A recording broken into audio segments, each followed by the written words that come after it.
मान गए खड़गे साहब और केसी वेणुगोपाल जी, आपने राजस्थान में जिस तरीके से कांग्रेस को आगे बढ़ाने के लिए, इन बब्बर शेरों को तैयार करने के लिए हमको मौका दिया है, आज ये बब्बर शेर इस संविधान, इस लोकतंत्र और इस देश को बचाने के लिए अपनी जान की बाजी भी लगाने के लिए तैयार है।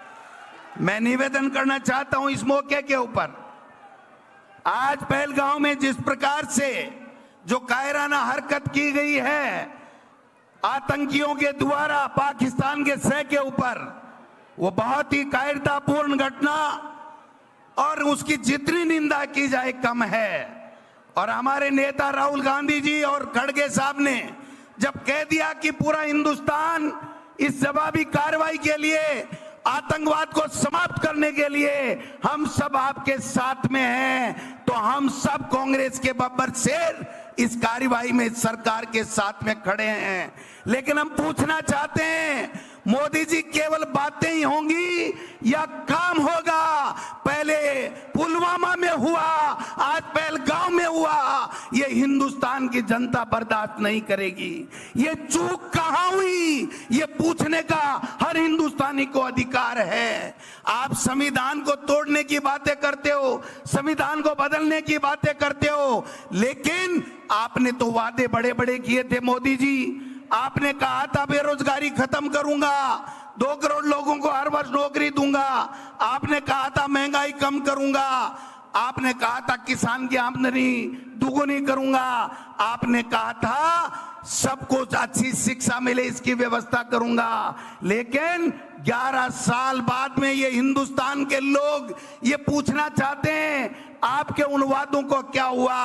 आपने जो वादे किए थे, एक के बदले 100 सिर लाने की बात हुई थी, उस एक के बदले 100 सिर कब आएंगे? ये देश का नौजवान और देश का आम नागरिक आपसे पूछना चाहता है। अरे जिस पार्टी का देश का प्रधानमंत्री बने वो अपनी पार्टी की मीटिंग बुला करके अपना नाम नहीं निकलवा सकता। और अब तो हद होगी राजस्थान में खड़गे साहब कि यहां जब मुख्यमंत्री का चयन होना था तो भारतीय जनता पार्टी के बहुमत होने के बावजूद यहां पर उनसे राय मशविरा नहीं लिया गया और केवल दिल्ली से एक पर्ची आई और उस पर्ची ने तो यहां बेड़ा गर्क कर दिया। माननीय खड़गे साहब, बेड़ा गर्क कर दिया।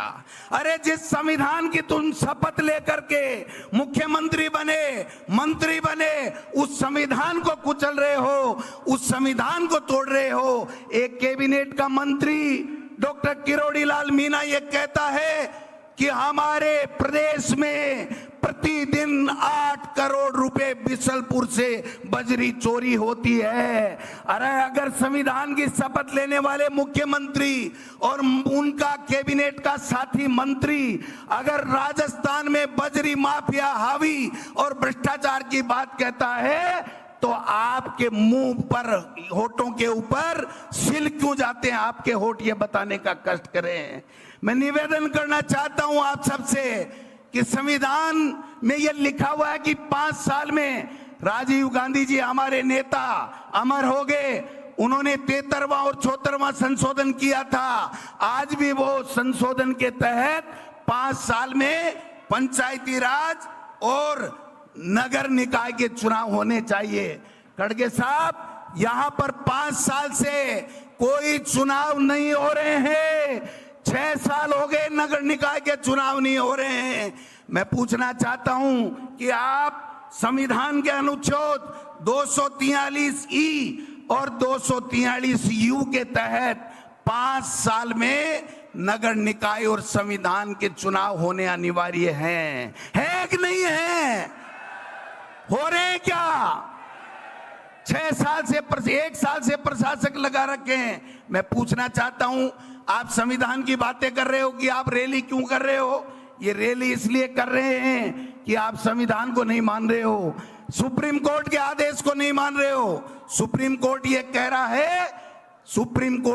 रहा है कि 5 साल से ज्यादा आप किसी भी रूप में परिसीमन का नाम लेकर के या कोई भी नाम लेकर के आप समय नहीं निकाल सकते।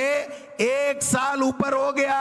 1 स्टेट 1 इलेक्शन की बात करने वालों से पूछना चाहता हूं कि तुम्हारी केंद्र में सरकार है, तुम्हारी राजस्थान में सरकार है, आपने कौन सा कानून पारित किया, कौन सा संविधान में संशोधन किया कि आपको यह अधिकार मिल गया कि आप मर्जी आए जब निकाय के और पंचायत राज के चुनाव करोगे। मैं पूछना चाहता हूं आपसे, आप आवाज दबाना चाहते हो विपक्ष की?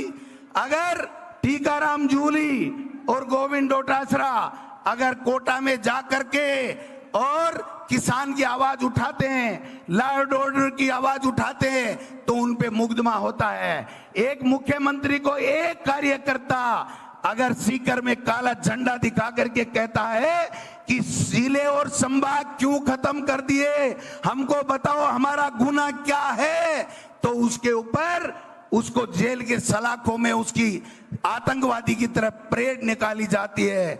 मैं इस मंच से माननीय मुख्यमंत्री जी और सरकार में बैठे हुए लोगों से पूछना चाहता हूं, अरे परेड तो आपको डबल इंजन की सरकार को उस आतंकवादियों की निकाल करके जवाब देना चाहिए, खून का बदला खून से लेना चाहिए, वो आप कर नहीं रहे हो।